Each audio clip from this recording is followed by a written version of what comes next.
தமிழ் நினைத்து இதயத்தை தமிழால் நனைத்து இவிழ்கடலில் ஆதிக்கம் செலுத்தியவர் நம் தமிழர்.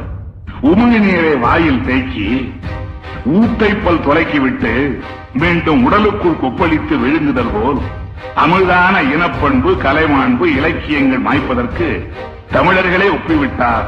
கேட்ட உமிழ் நீரை உடலுக்குள் துப்பிவிட்டார். அழுக்கு சேர்ந்த குடலை வெளுத்திட வேண்டும். அதற்கு மருந்தினும் நல்ல சலவை தொழிலாளி வேண்டும். உடல் தூய்மை ஔடதத்தால் அமையும், உளத் தூய்மை வாய்மையாலே ஆகும். அந்த வாய்மைக்கு வழி வைத்து வஞ்சக கோட்டைக்கு வெடி வைத்து 60 ஆண்டுகள் அஞ்சாது போரிட்டார் நம் அண்ணாவின் தலைவர் பெரியார். அந்த வாய்மைக்கு வழி வைத்து வஞ்சக கோட்டைக்கு வெடி வைத்து 60 ஆண்டுகள் அஞ்சாது போரிட்டார் நம் அண்ணாவின் தலைவர் பெரியார்.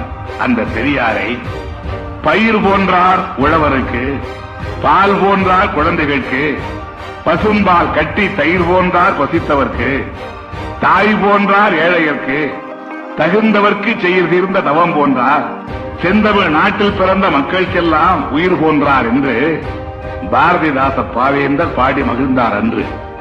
ஈவேரா நாத்திகரா? இல்லை இல்லை, அவர் இயற்கையின் முதல்வர், இந்த மண்ணை மணந்த மணாளர், எதிர்கால தமிழகத்து பெருமைக்கு தூதர் என்று அக்ரகாரத்து அதிசய மாமனிதர் வாரா முன்பு அழகாக வரைந்திட்டார் ஒரு கட்டுரைதான். நமது பெரியாருக்கு வங்கத்து தாகூர் போல் தாடி உண்டு, பொங்குற்ற வேங்கை போல் நிமிர்கின்ற பார்வை உண்டு, தென்குன்ற தோற்றம் உடலில் உண்டு, வெண் சங்கொத்த கண்களிலே விழியிரண்டும் கருவண்டு, வெண் சங்கொத்த கண்களிலே விழியிரண்டும் கருவண்டு, அதில் சாகுமறை ஒளி உண்டு.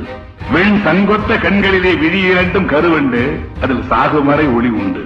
பம்பரமும் ஓய்வு பெறும் சுற்றியவின், இவரோ படுகிழமாய் போன வெண்ணம் பம்பரமாய் சுற்றி வந்தார்.